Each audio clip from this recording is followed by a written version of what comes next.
Good morning everyone, welcome to my new blog. আমি জানি আমার নাম শুনে মাত্র আপনারা কেউ ব্লগের মধ্যে আইতে চাইতেন না। জীবনটা বেদনার ভাই, সত্যি আমার জীবনটা বেদনার। আমি বুঝাবার কোনো শব্দ নাই অ্যাকচুয়ালি। তো যাই হোক, আমার চ্যানেলে তারপর আমি আপনারা সবাই স্বাগতম জানাতেছি। প্লিজ আয়েন আমার ভিডিওটি দেখবেন, আর যদি ভালো লাগে অবভিয়াসলি লাইক অ্যান্ড সাবস্ক্রাইব করবেন, ঠিক আছে? আর আমার ভুল ত্রুটি লেগে অবশ্যই আমি মানে আগে থেকেই ক্ষমা চাইয়া নিতেছি, কারণ কি নতুন নতুন তো অনেক কিছুই ভুল হয়, আর আমি ভিডিও এখনও ঠিক মতো করতাম পারি না, ক্যামেরার সামনে আইতে এখনও লজ্জা লাগে। তো যাই হোক, এখন তো গ্যাসের ক্রাইসিস, তো রান্নাবান্নার ঝামেলা নেই। এখন সকালে উঠা একটু ওদিক ওদিক গুছায় স্নান টান করে রেডি হয়ে যেতেছে ডিউটি যাওয়ার লেগে। রেডি ইন দ্য সেন্স একটু যেটা শাখা সেতু, এটা আমার কাজ, মানে এটা তো আমার প্রতিনিয়ত কাজ বলতে পারো বা নিয়ম বলতে পারো, যে যাই বলো, এটা লাগাই। আর একটু চোখের উপরে আইশ্যাডো আর একটু লিপস্টিক, এছাড়া আর কিছু না। তো আমি রেডি হয়ে আজকেও সেম লেট হয়ে গেছি। তারপর আমি জাস্ট একটা কলা খাইয়া গেছি গা। আর যাওয়ার সময় ভাবতেছিলাম যদি বাড়িতে থাকতাম কত ভালো হতো, অ্যাটলিস্ট এত রান্নাবান্না নিয়ে এত টেনশন আসছিল না। গ্যাস নেই, লাফিয়ে আছে, লাফিয়ে চুলা আছে, বাস কিছু করার নেই। এখন শহরে যেহেতু থাকতেছি, ওই সিচুয়েশনটারে মানে নিতেই লাগবো। তো এটা ভাবতে ভাবতে আমি গেছি ডিউটিতে, ডিউটিতে যাই। আর এখন তো একটু প্রেশার চলতেছে, like every Thursday Friday Saturday Sunday, এটাতে খুব প্রেশার থাকে। আর অবভিয়াসলি কোনো যে কাজই করো সেই কাজেই প্রেশার থাকে। তো আর কী করার, কাজে গেলাম। তো ওইখানে যাওয়ার পর আমি অ্যাকচুয়ালি আর কোনো ভিডিও নিতে পারছি না। কী জানি, হয়তো ব্রেকে গেছি, কেউ সঙ্গে কথা বলতেছে। আর আমি বেশিরভাগই ব্রেকে গেলে আমি বাড়িতে ফোন করি, আমার জামাইয়ের কাছে ফোন করি। আর আমার শ্বশুরবাড়িতে ফোন করা হয় না।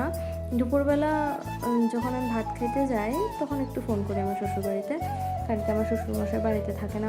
তো আমি যখন মানে মর্নিং টি ব্রেকে যাই, আর আমার যাও অবভিয়াসলি তখন একটু বিজিই থাকে, রান্নাবান্না শেষ করে। তো আমি কার কাছে আর ফোন করি? তো আমি আমার মার কাছে একটু ফোন করি। আর যেহেতু এখন আমি রান্না করতে পারতেছি না, তো একটু হোটেলে খাই। তো দুপুরবেলা আমরা ওইখানেই, মানে আমরা যে স্টোরে আছে ওই স্টোরের ওইখানে যে ইয়ে আছে, হোটেল কো আর যে কো, মানে একটা ছাতি ইয়ে করে ওইখানে সেল করে আর কি। প্রচুর মানুষ, প্রচুর, মানে কোর্টে জব করে তারাও এখানে খায়, ব্যাংকে জব করে তারাও এখানে খাচ্ছে, এমন আর কি। তো এখানে গেছি, নর্মালি আমিও ডিম সেদ্ধ আর ভাত আর একটা কী জানি দেয়, এটা দিয়ে খাই। বাট ওই দোকানটা বন্ধ, আর একটা খোলা ছিল। তো এখানে বিরিয়ানি 100 টাকা। তো বিরিয়ানিও ওই রকম, বুঝতেই পারতেছো। তো 100 টাকার বিরিয়ানি, নর্মাল চাল দিয়ে যেটা বানাইছে, মাংস দিয়েছে। তো ওইটাও খারাপ না, ঠিক আছে আমার লেগে। ওইটাও খারাপ না, ওকে। আমি একদম পেট ভইরা খাইয়া টাইয়া নিয়েছি। তো মানে খায়া যখন আইতেছি, মানে যেখানে খাইতে গেছি এখানে জাস্ট মেন রোডের সঙ্গে, জাস্ট মেন রোডের সঙ্গে, যে মানে এখানে আর কি হাঁটার লেগে যেহেতু একটু বাজারা দেয় আর কি, মানে একটু স্পেস দেয় না, একটু অনেকটা বড় স্পেস দেয়, ওইখানে তারা সেল করে। আর ভাই, মানে অসম্ভব রৌদ্র, জায়গাটাও তো একটা পরিষ্কার না, বাট তারপর ওইখানে কোনো রকম একটু টুলের মধ্যে বইয়া খায়। তারপরে গিয়েছি যে স্টাফ রুমে কতক্ষণ বইয়া গেছি, মানে যাওয়ার আগে ওয়াশরুম থেকে মুখ টুক ধুয়ে গেছি, ভাই এত গরম। ওয়াশরুম থেকে যাই এসে তারপর কতক্ষণ বয়ে গেছি স্টাফ রুমে। তারপর একটু গাটা যখন ঠান্ডা হয়ে আসে, তারপরে আমি আবার ডিউটিতে গেছি। সেম ইভিনিং টি ব্রেকে কোনো ক্লিপ নাই। আর এখানে আমি আপনাদের দেখাইতেছি যে আমি টাকলা হয়ে যেতেছি, অনেস্টলি আমি টাকলা হয়ে যেতেছি, এক সাইড দিয়ে পুরাই টাকলা হয়ে যেতেছি। তারপরে আর কি আবার ডিউটি করলাম। ডিউটি করে একদম লাস্ট যখন ছুটি হয়ে গেছে আবার সময়, এই যে বোতলটা খালি করলাম, ধুইলাম, ধুয়ে সেটা এটার মধ্যে জল ভরছি। জল ভরে আওয়ার সময় আমি মানে ফ্রিস্কিং বগেরা যা হয় আর কি, ফ্রিস্কিং করে এসে আওয়ার সময় আমি ভাবছি স্টার বাজারে যাবো, বাট আর যাওয়া হয়েছে না, অনেক লেট হয়ে গেছে। লাইক 8:20 সামথিং এরকম বাজা ছিল। তো আমি আয়া করছি। আওয়ার সময় আবার গেছি হোটেলে। এবার হোটেলে যাই সেটা দেখি যে নর্মালি নিরামিষ ভাত। তো তারা দোকানের না তরকারিটা আমার কাছে ভালো লাগে, ঠিক আছে। এমনি ডিম মাছ থাকে, বাট তাও ধরেন নিরামিষ তরকারিটাও ভালো লাগে।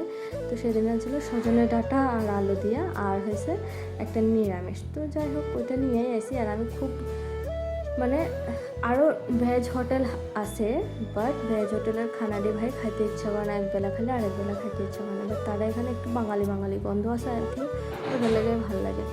তো আয়না সেটা আপনার হাজব্যান্ডে যখন দিচ্ছে, খাইছে, খাইয়া গেছে, আজকে খাইয়া মজা পাইবা।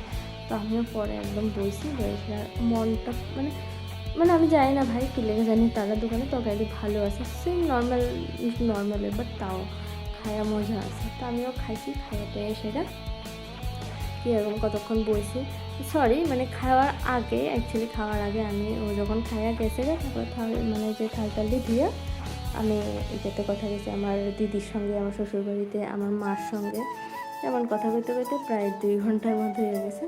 তারপরে এবার আমি বলছি না, আবার আমি ভাতটা খাইয়া নিতে, ভাতটা খাইয়া নিছি, আমি নষ্ট হয়ে যাবো দেখে আমি তাড়াতাড়ি খাইয়া নিছি। তো খাইয়া দেয় আর কি, তা এবার ঘুমাইতে যাই।